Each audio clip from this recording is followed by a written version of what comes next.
My young boy died out of a rare heart disease, and the doctors told us that young children like my boy are very prone to the rare diseases. My boy's heart had just simply stopped. Me and my wife are very wealthy and are part of the upper class neighborhood in the hierarchy table. We have our own private cemetery grave, and my boy will be put in a stone coffin but not buried under soil. Me and my wife will also be buried in the cemetery as well when our time comes so we can be a family again in the afterlife. The private cemetery is in our very, very large garden, and some of our grandfathers are resting in a stone coffin as well, like my dead boy. My wife, though struggling with the loss of her first child, is now struggling with deep depression and insanity. I try my best to help her and comfort her, but she's very random now and I don't know what to do. I don't believe in psychiatry, and I have faith that we will both fight through this hard time. Things started getting weird when one cold night my wife suddenly got out of bed and got a hard hammer from the kitchen and ran to the cemetery where our boy is laid in the stone coffin, and she breaks the stone coffin. I ran after her, and when I saw my dead boy again, I swear he got a little taller. I started crying when I saw my dead boy again, and I took the hammer off of my wife's hands, and my boy needed to be put in a larger stone coffin back into the cemetery. I would have locked the cemetery back up, but my wife would have gone insane knowing that we have locked up the private cemetery where our dead boy is in. She did it again though. She got a hard hammer from the kitchen and ran through the cold night and into the cemetery and smashed into my dead boy's stone coffin. And when I laid my eyes on him again, he gotten a lot taller and his knees bending as he didn't even have much room. I took the hammer from my wife and I warned her if she did this one more time, I would lock up the private cemetery and she wouldn't be able to go into it anymore. She ignored me and did the same thing. My dead boy, had grown into a dead man, and I watched and groaned in horror and my wife screaming in insanity. We put our dead boy in a larger stone coffin and we locked up the cemetery for good. My wife, being so determined to get back in, she found a way to cut through the lock and pad key. And when she went in this time, our dead boy has grown too tall this time and had broken through the stone coffin. So I had my dead boy cremated, and my wife is now in care for her insanity. Rest in peace, my boy.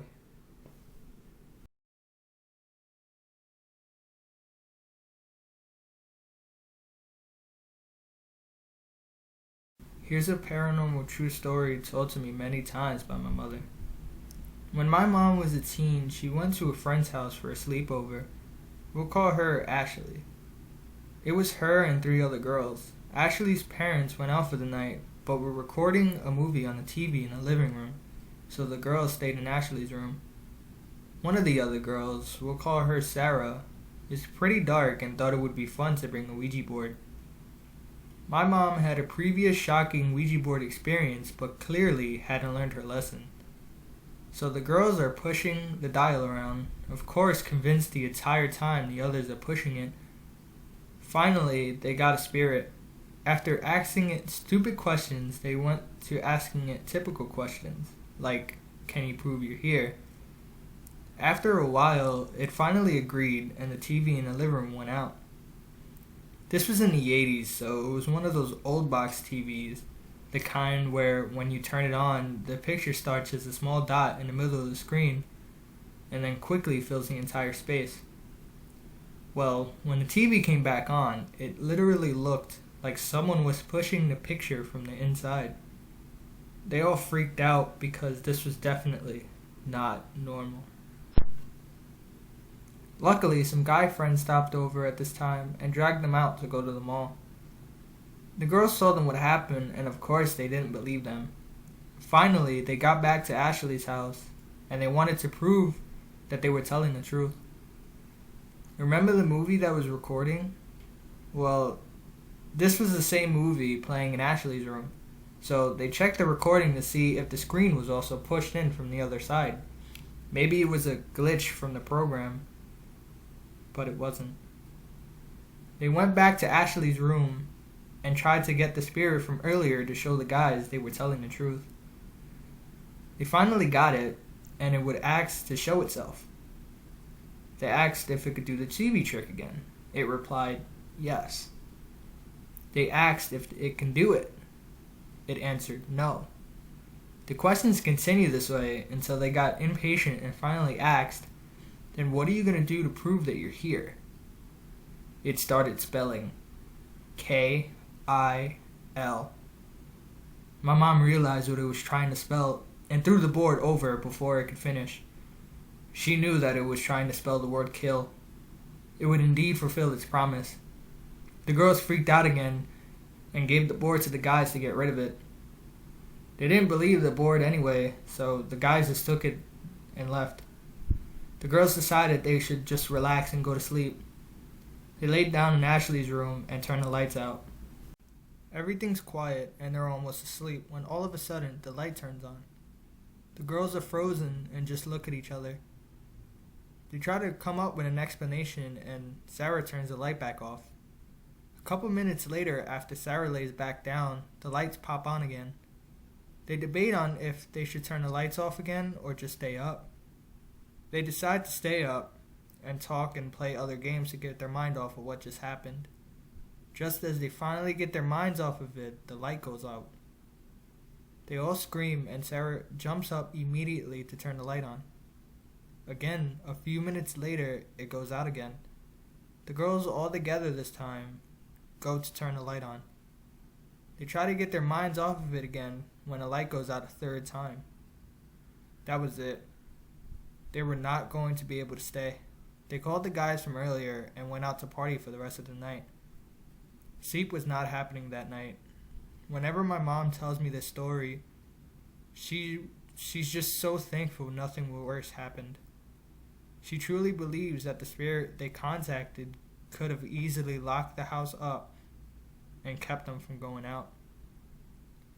Only imagining what could have happened, till this day, she still lays in bed sometimes wondering what she would do if the lights was to just turn on or off. To make it even worse, once when I was in high school, we were both laying in her bed, each reading our own books. She had one of those lamps on that, when you touch it, it gets brighter and brighter and has about 3 settings before going off again. Anyways, we were laying there reading when all of a sudden the light flickers. This grabs our attention. Next, the light turns off, back on the brightest setting, then goes down through the settings, only not from lowest to highest. It goes backwards. It can't do that. Finally, after it goes backwards through the settings, it stops on the setting it was originally on. Me and my mom just look at each other, and at the same time, we suggest going out for dinner. It hasn't happened again since then, and the lamp never had any further instances.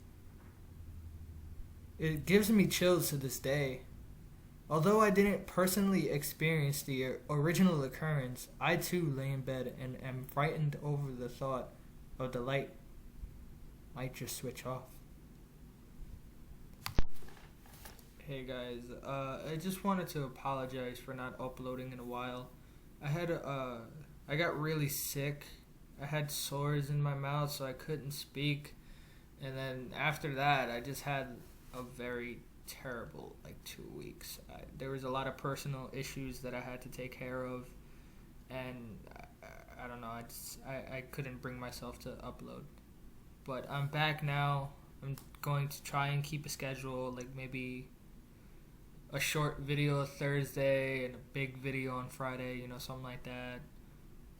I'm going to start, getting a schedule. I do have a collaboration hopefully coming up soon. I don't know. We haven't worked out the details yet. But I will hopefully be doing a collaboration with a YouTuber known as The Sinful Servant. You should check him out. A link will be in the description for his channel. He does a lot of awesome horror videos as well, and you should check him out. Yeah, that's about it. I do apologize again, and I hope you guys did enjoy the video. Let me know any feedback, how I usually am. And thank you so much for watching. See you guys later.